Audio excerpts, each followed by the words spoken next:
안녕하세요. 11월 26일 토요일 마이드라에 오신 여러분들을 환영하고 축복합니다. 어느덧 11월의 마지막 토요일입니다. 이제 내일부터는 예수님의 오심을 기다리는 대림절 혹은 대강절이 시작되고요. 연말연시 많은 계획들이 있어서 분주하실 수 있을 것 같아요. 저도 토요일마다 결혼식과 교회 각종 행사가 있어서 오늘도 여러모로 분주하긴 합니다만 그래도 나름 의미 있는 하루를 보내게 될 것 같아 기대가 됩니다. 마이드라를 준비하면서 미리 며칠, 몇 주를 내다보는 습관도 생겼는데요. 그러다 보니 벌써 12월이 찾아온 것 같은 착각이 들기도 해요. 모쪼록 아침 저녁으로 일교차가 큰 이때 감기 걸리시지 않고 한 해의 마무리를 잘 하실 수 있는 오늘 되시길 바라는 마음을 담아 힘차게 마이드라를 시작해 보도록 하겠습니다. 자, 출발!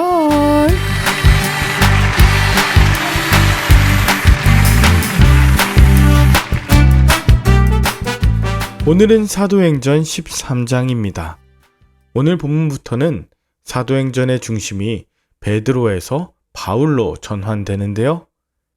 히브리파 유대인 중심의 사역이 헬라파 유대인으로 또 유대인이 아닌 이방인을 향한 복음 전파로 이어지는 사도행전 1장 8절의 말씀이 이루어지고 있다고 보시면 돼요.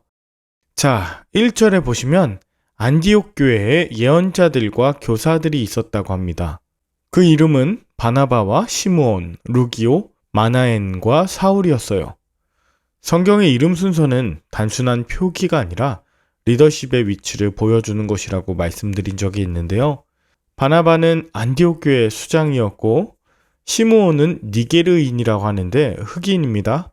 구레네 사람 루기오라고 하는 사람은 아프리카 리비아의 트라블리 지방 사람이고 헤롯과 더불어 함께 자랐다 하는 마나에는 왕족 출신이죠. 그리고 개종을 한 유대인인 사울 등 이렇게 다양한 출신들의 리더들로 구성되어 있었습니다.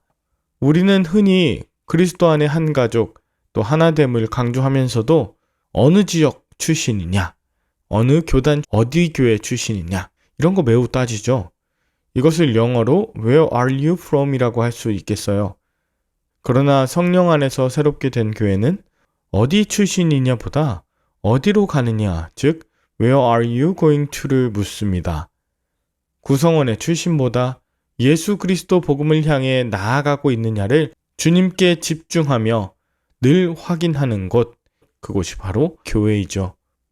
본문 2절에 보니 그들이 주님께 예배하며 금식하는 중에 즉 주님의 뜻을 찾고 어디로 어떻게 나아가야 하는지 묻는 중에 성령께서 바나바와 사울에게 맡기려 하는 일이 있다며 따로 세우라고 하시죠. 이 따로 세우는 것은 분리시키라는 것입니다. 이에 그들은 성령의 말씀에 순종하는 마음으로 금식하고 두 사람을 안수하며 떠나보내게 되었습니다. 그런데 여러분 한번 생각해 보십시오. 바나바와 사울은 안디옥 교회를 세운 자였습니다. 그런데 성령께서는 그들을 따로 파송시키심으로써 안디옥 교회를 살리시고 또 복음을 전할 다른 지역과 이방인들도 세우고 계시는 것입니다. 이것이 성령께서 하시는 일이심을 알지 못한다면 바나바와 사울은 자신들이 세운 교회를 떠나 전도 여행을 하는 신세가 된 것에 마치 우리가 쫓겨나는 것인가? 우리가 밀려나는 것인가 하는 그런 마음을 가질 수도 있겠죠. 그러나 남을 보내거나 이렇게 하라 저렇게 하라 이것보다 더 중요한 자세는 바로 성령께서 보내시는 곳에 내가 가겠습니다라고 하는 순종의 자세였고 바나바와 사울은 그 성령의 인도하심 따라 한결같이 복음을 전할 수 있었던 것이죠. 4절에 보면 바나바와 사울은 성령이 가라고 보내신 곳 구브로 즉 키프로스 섬으로 가게 됩니다. 구브로는 바나바의 고향이기도 했으니 아마 바나바에게는 굉장히 친숙했을 곳이에요. 그들은 구브로 섬의 살라미에 이르러 유대 사람의 여러 회당에서 하나님의 말씀을 전했습니다. 그리고 그곳에서 바나바의 생질인 마가 요한을 조수로 데려가게 되었죠. 그런데 한 가지 사건이 일어났습니다. 6절부터 보면 이들이 바 예수라고 하기도 하고 엘루마라고 하는 거짓 선지자이자 마술사를 만나게 되는데 그는 그곳의 총독 서기오 바울을 곁에서 모시는 자였습니다. 그가 바나바와 사울에게 하나님 말씀을 듣고자 하는 총독을 방해하면서 총독이 예수를 믿지 못하게 하려고 옆에서 애를 썼다는 것입니다. 그때 9절입니다. 바울이라고도 하는 사울이 성령으로 충만하여 마술사를 노려보며 10절, 11절입니다. 모든 거짓과 악행이 가득한 자여 마귀의 자식이여 모든 의의 원수여 주의 바른 길을 굳게 하기를 그치지 아니하겠느냐. 보아라, 이제 주님의 손이 너를 치실 것이니 너는 눈이 멀어 얼마 동안 햇빛을 보지 못할 것이라고 하였습니다. 그러자 곧 안개와 어둠이 그를 덮어 자기를 이끌어줄 사람을 찾게 되는 지경에 이르게 되었습니다.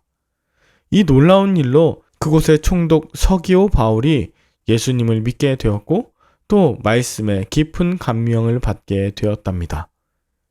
여기에서 유대식 이름의 사울의 이름이 헬라식 이름인 바울로 표기하게 되고 또 헬라인들의 대상으로 사역을 전환하게 된 사울이자 바울은 헬라인에게 더 능력 있는 복음을 전할 수 있게 되죠.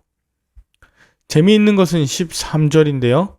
먼저는 이전에 쓰였던 바나바와 바울 순서가 아니라 이젠 바울과 및 동행하는 자들이라고 하며 바울이 바나바보다 앞에 이름이 쓰여지게 됩니다. 이때부터 그 팀을 이끄는 자가 바나바가 아닌 바울로 바뀌게 되었던 것입니다.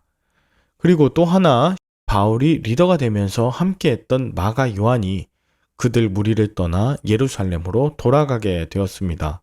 이것은 아마 따뜻하고 온순했던 바나바와의 리더십과는 달리 터프하고 때로 독단적으로까지 보이는 바울의 리더십, 이 차이에 혼란을 겪었을 것이고 또 하나 바보에서 배를 타고 소아시아 밤빌리아에 있는 버가에 이르러 그들이 복음을 전하기 위해 넘어야 하는 험산 줄령 앞에서 많이 위축되어 예루살렘으로 돌아갔을 거라고 하는 신학자들의 견해도 있습니다. 어쨌든 마가 요한이 이렇게 중도하차하게 되면서 정신적 팀 스피릿이 많이 떨어졌을 것이고 그가 수행원으로서 지고 있던 짐들도 바울과 바나바가 나누어져야 했을 텐데 이들은 그런 상황에도 주저하지 않고 복음을 전하게 됩니다. 바울은 버가에서 비시디아 안디옥 또 이후에 이고니온과 루스드라의 회당에서 복음을 전하였고 그 말씀을 듣고 예수를 믿고 따른 자들도 있었지만 반대로 그들을 박해하고 돌로 치려고 하는 자들도 많이 생겼습니다. 이러한 모든 상황에 가장 중요한 13장 마지막 절에는 제자들이 기쁨과 성령으로 충만하였다고 증언하며 마무리되죠.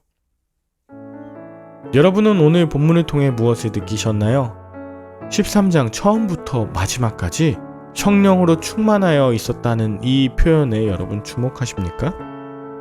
성령으로 충만해 있었기에 그들은 서로 다른 출신임에도 불구하고 함께 예배하며 주님 뜻의 인도함을 받을 수 있었고 섬기던 안디옥 교회를 떠나 전도 여행을 담대하게 떠날 수 있었으며 그곳에서 만난 어려움도 복음을 전할 기회로 삼고 이후 리더십이 달라진 상황, 동역자였던 마가가 떠난 상황, 복음을 전할 때마다 생기는 여러 가지 고난과 핍박 중에도 기뻐할 수 있었다고 증언할 수 있었던 것이죠. 사랑하는 말들아 식구 여러분, 성령으로 충만하시길 기도합니다. 내가 가진 것이 사라지고 나의 위치가 뒤바뀌어 낮아진 것 같고 사람들이 알아봐주지 않는 상황인 것 같아 보여도 성령께서 함께 하시고 역사하시는 것을 보시며 기뻐하게 되시길 바랍니다. 오늘도 그런 성령이 저와 여러분들의 대장이심을 믿습니다. 함께 기도할까요? 하나님 아버지, 성령으로 늘 충만하게 하시고 늘 우리의 삶을 인도하여 주시옵소서.